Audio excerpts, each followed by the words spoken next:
데카르트의 말 중에 오래전에 저희 카톡 프로필에 올려놓은 글이 생각이 납니다. 세상을 바꾸려는 노력 이전에 자신의 그릇된 욕망을 다스리는 데 주력하라. 내 앞에 있는 다른 사람들, 다른 세상의 것들, 그 세상의 감정을 조절하려면 내 안의 감정부터 조절하는 것이 필요할 거예요.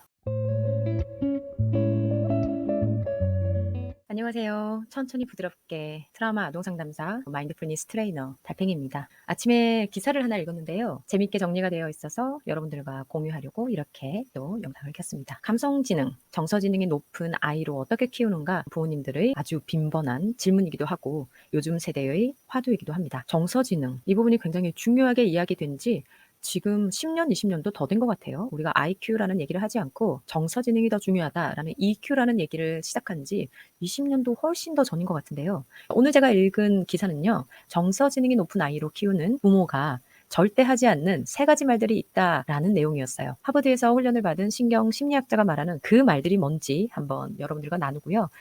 심리학자의 이 3가지 말에 상담사로서 저희 설명을 추가해서 드려보려고 합니다.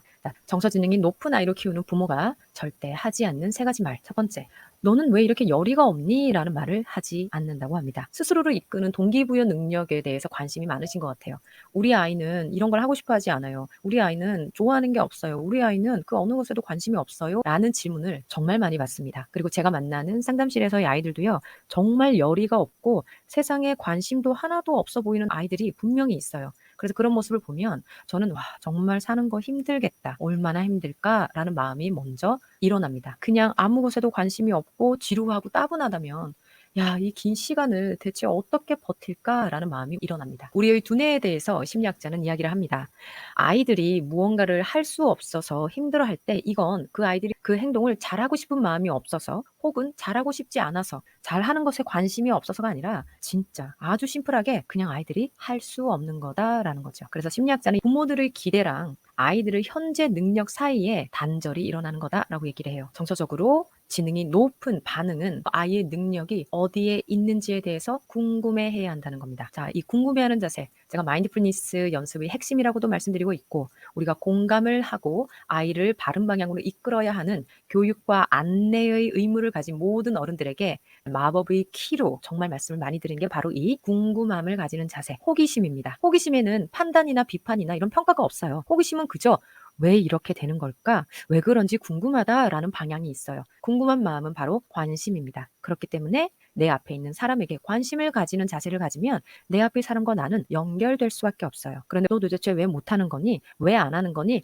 라는 왜라는 질문을 던질 때 우리의 마음속에 비판 혹은 평가 혹은 어떤 방향을 가지고 던지는 질문이 왜라면 이건 궁금증이 아니에요. 이건 이미 정해진 방향이 있는데 그 방향으로 가기 위해서 상대방에게 질문이라는 형태로 던지는 강요일 뿐입니다. 진짜 궁금함을 가지는 건 상대방과 나 사이에 연결만을 도와줍니다. 궁금해하는 자세, 이거 정말 심리치료적으로도 너무 중요하고요. 교육을 이끄는 방향에도 힘이 되어주는 것이 바로 이 궁금한 자세를 취하는 겁니다. 그리고 지금 여기 있는 것으로 이야기해야 나와 내 앞에 있는 사람은 연결될 수가 있어요. 마인드풀니스로도 설명이 가능하겠어요. 지금 여기에 있는 것을 가지고 우리가 집중을 해야 합니다. 그런데 지금 여기에 없는 능력을 이야기하고 이걸 하지 않으면 미래에 어떻게 되는지 불안과 초조와 긴장을 심어서 그것들을 중요성으로 부각해서 미래의 이야기에 집중한다. 그러면 우리는 지금 여기에 함께 존재하지 못하니까 연결이 약해질 수밖에 없습니다. 아이들이 너무 많은 시간을 비디오 게임을 하고 있다. 그럴 때 부모님들, 어른들은 이렇게 얘기할 수 있죠. 책을 좀 읽어야 되지 않겠니? 너는 왜 책을 읽는데 관심이 없니? 너는 왜 책을 읽는데 중요함을 몰라? 라고 얘기하는데 이렇게 이야기하라고 합니다. 지금 너는 비디오 게임을 너무너무 좋아하는 게 보인다. 너가 그걸 얼마나 좋아하는지, 그 게임에 대해서 뭐가 좋은지 나중에 나한테 얘기해 줄 수 있겠니? 라고 이야기를 하라고 합니다. 지금 여기 있는 것을 보는 거죠. 지금 여기에 대해서 이야기를 하고 있어요. 그래서 지금 여기 있는 것에 집중해서 알아차리고 이해하게 되면 아이는 정서지능이 높아질 거고 감정적으로 조절이 가능한 방향으로 어른과 아이의 대화 방법도 나아질 겁니다. 정서지능을 높이려면 그 어떤 주제가 되어도 좋으니 정서에 대해서 관심을 가지라는 걸로 설명할 수 있겠어요. 지금 여기 있는 열의, 그리고 관심, 그리고 아이의 능력에 대해서 집중하는 것이 정서지능을 높이는 훈련이라고 설명드리고 싶어요. 그래서 여러분들이 아이들의 정서지능을 높이고 싶다. 그렇다면 아이들의 감정이 무엇인지에 대해서 관심을 가지고 그 감정에 대해서 이야기를 나누는 것. 그것이 바로 아이들이 아이들 자신의 감정을 인지하고 그것들을 표현함으로써 자신의 감정에 대해서 잘 알게 되는 것. 결국은 자기 자신에 대해서 잘 알게 되는 게 될 겁니다. 그렇게 되면 나중에 어떤 행동에 대해서 관심과 열정과 집중을 해야 될 때 그것에 대해서 왜 관심과 열정과 집중이라는 감정이 들지 않는지에 대해서도 이야기를 할 수가 있을 거예요. 그렇게 되면 문제 해결력이 높은 방향으로 감정적으로 서로를 다치게 하거나 불안정해지는 방향으로 대화를 하지 않을 수 있을 거예요. 자, 그러면 두 번째 지능이 높은 아이를 키우는 부모가 하지 않는 말. 두 번째 말은 바로 이런 말이라고 합니다. 너는 왜 내 말을 듣지 않는 거니? 우리 이런 말 정말 많이 하잖아요. 기사 속의 심리학자는 이런 예를 들었어요.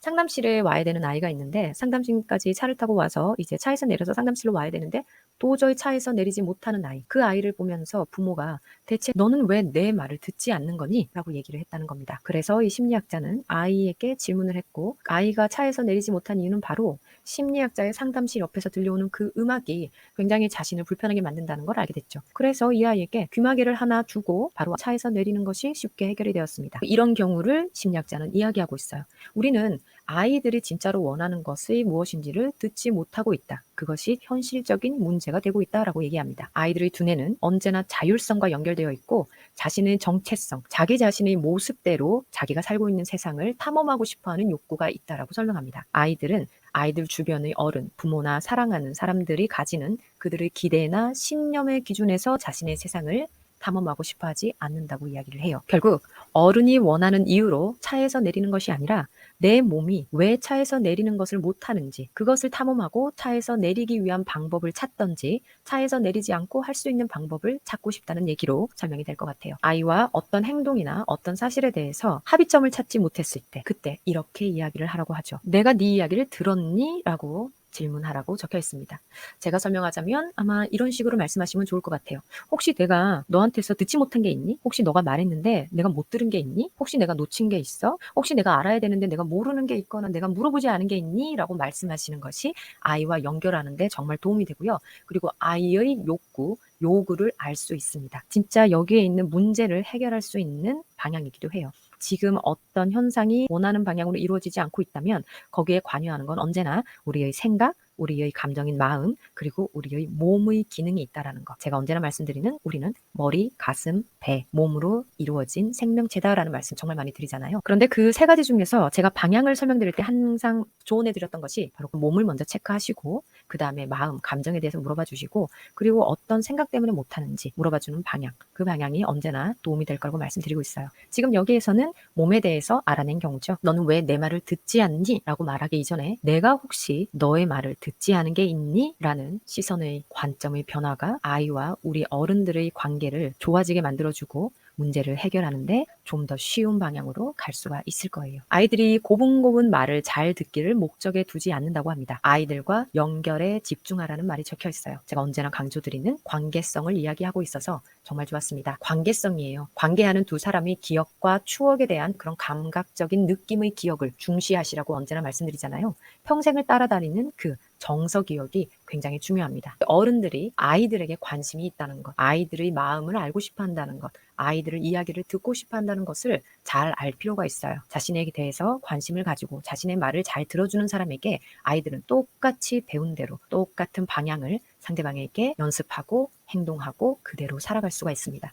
너와 나의 관계가 중요하다는 것. 세상의 일들은 모두 가능하지 않잖아요. 그래서 우리는 그것을 돕는 사람을 가지고 있다면 그 무엇이든 이루기가 쉬워질 겁니다. 그것을 가능하게 해줄 사람이 내게 있는가? 도움을 줄 사람이 있는가? 같이 의논을 할 사람이 있는가? 그것이 세상의 모든 일들을 가능하게 할 겁니다. 자, 이제 세 번째 내용으로 들어가 볼게요. 정서지능이 높은 아이들, 정서지능이 높은 대화를 하는 부모님들은 어떤 말을 하지 않는가? 바로 세 번째는 너는 나를 존중하지를 않아. 너는 나에게 너무 무례해 라는 말을 하지 않는다고 해요. 우리의 대화가, 우리의 의견이 서로 합의를 보지 못할 때 우리는 우리의 감정과 아이의 행동을 분리할 필요가 있습니다. 우리는 지금 이 현장의 주제와 우리의 감정을 분리할 필요가 있어요. 보통 어른들의 감정은 미래에 대한 불안으로 올라오는 경우가 정말 많죠. 예를 들어 영어 공부에 대한 그런 중요성을 강조하려고 합니다. 어른들은 본인의 지나온 세월에 대한 이야기를 하고 있어요. 그것을 감정이 섞인 채로 이야기를 하고 있죠. 물론 감정의 호소는 나쁜 게 아닙니다. 잘못된 게 아니에요. 그런데 타인의 감정, 내 앞에 있는 사람의 감정과 나의 감정은 다룰 수 있다는 것을 자꾸 우리가 잊어버린 것 같습니다. 나는 영어 공부를 하지 않으면 삶이 정말 불안할 것 같은 불안감을 느끼지만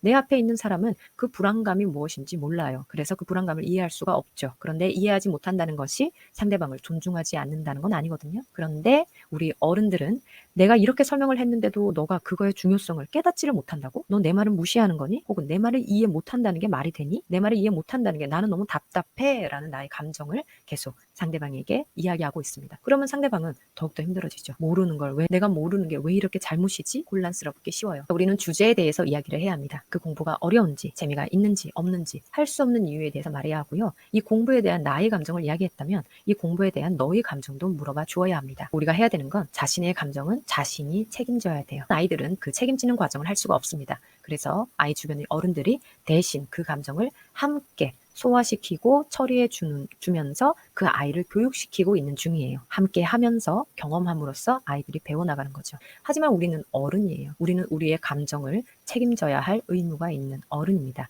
우리 자신의 불안과 우리 자신의 두려움은 우리가 해결해야 합니다. 아이와 어떤 이야기, 어떤 주제에 대해서 나누는 의견은 의견일 뿐, 의견을 따르지 못한다고 해서 그것이 무시하는 것은 아니라는 것. 이것을 정확히 알고 있을 필요가 있습니다. 그래서 아이들과 대화하실 때 언제나 어른과 대화하시듯 회의하시듯 아이와 대화를 하시라고 말씀드립니다. 우리 아이가 논리적이었으면 좋겠고 이성적이었으면 좋겠고 자기 조절이 높은 상태에서 불편한 대화도 이어나갔으면 좋겠잖아요. 그렇다면 우리가 그 모습을 아이들에게 그대로 보여줄 필요가 있습니다. 이 공부를 어떻게 하면 잘할 수 있을까? 의견을 묻고 대책을 함께 논의하는 거죠. 공부를 하지 않을 수 없는 이유도 이성적으로 설명을 하고 그것을 어떻게 할지 내 앞에 있는 아이를 어른처럼 대하시기 바랍니다. 그리고 모든 가능한 대책의 종류들을 늘려놓는 것이 중요할 거예요. 그 많은 의견들을 나누고 그 중에서 가장 잘 맞을 것을 선택하게 하고 그 연습을 돕는다고 말씀해 보는 겁니다. 그것이 가장 좋습니다. 아이들은 언제나 자신이 선택하기를 좋아하고요. 그리고 자율적으로 선택한 것에 대해서는 책임감을 가지게 되어 있어요. 그러니까 언제나 많은 의견을 우리의 이 대화의 협상 테이블에 늘어놓으시고요. 그리고 그 중에서 아이가 가장 잘할 수 있을 것을 선택하게 하고 그것을 연습하는 것을 도와주는 것. 그것이 가장 중요합니다. 아이의 힘든 감정, 귀찮은 감정, 지루한 감정을 컨트롤하려고 하지 마시고요. 그 힘든 감정, 귀찮은 감정, 지루한 감정, 불안한 감정이 내 안에서 먼저 일어났다는 것을 알아차릴 줄 아는 어른이 되어야 할 것 같습니다. 그것이 바로 정서지능이 높은 아이들을 대하는 정서지능이 높은 부모들이 보이는 모습이라고 설명드릴 수 있겠어요. 데카르트의 말이 갑자기 생각이 나네요. 데카르트의 말 중에 오래전에 저희 카톡 프로필에 올려놓은 글이 생각이 납니다. 세상을 바꾸려는 노력 이전에 자신의 그릇된 욕망을 다스리는 데 주력하라. 내 앞에 있는 다른 사람들, 다른 세상의 것들, 그 세상의 감정을 조절하려면 내 안의 감정부터 조절하는 것이 필요할 거예요. 그렇게 내 감정을 조절하고 나면 내 감정을 조절하는 방식을 내 앞에 있는 사람에게 그대로 보여줌으로써 내 앞에 있는 사람도 안정되고 편안한 방향으로 이끌 수 있을 겁니다. 자, 오늘은 정서증이 높은 아이로 키우는 부모들이 하지 않으면 좋을 말, 하버드에서 훈련받은 신경심리학자의 내용을 토대로 여러분들과 나누어 보였습니다. 기사는 굉장히 간단하게 적혀 있었어요. 근데 저는 언제나 이런저런 설명을 덧붙이느라 이렇게 내용이 길어지곤 합니다. 그렇지만 저희 설명이 여러분들에게 조금 도움이 되었다면 좋겠습니다. 우리 아이들에게 하지 않으면 좋을 3가지 말 기억해 두시고요. 그리고 그 대신에 어떻게 말하는 것이 좋을지 그것도 기억해 두는 것이 좋을 것 같습니다. 오늘도 아이들과 함께 좋은 세상을 보여주기 위해서 좋은 행동으로 애쓰시는 모든 어른들께 박수를 보내드리며 이 시간을 마치도록 하겠습니다. 천천히 부드럽게 달팽이처럼 여러분들의 하루하루의 삶의 좋은 모습들을 천천히 부드럽게 음미할 수 있는 순간들이 많아지길 바랍니다. 저는 다음에 다시 만나도록 할게요. 안녕히 계세요. 달팽이였습니다.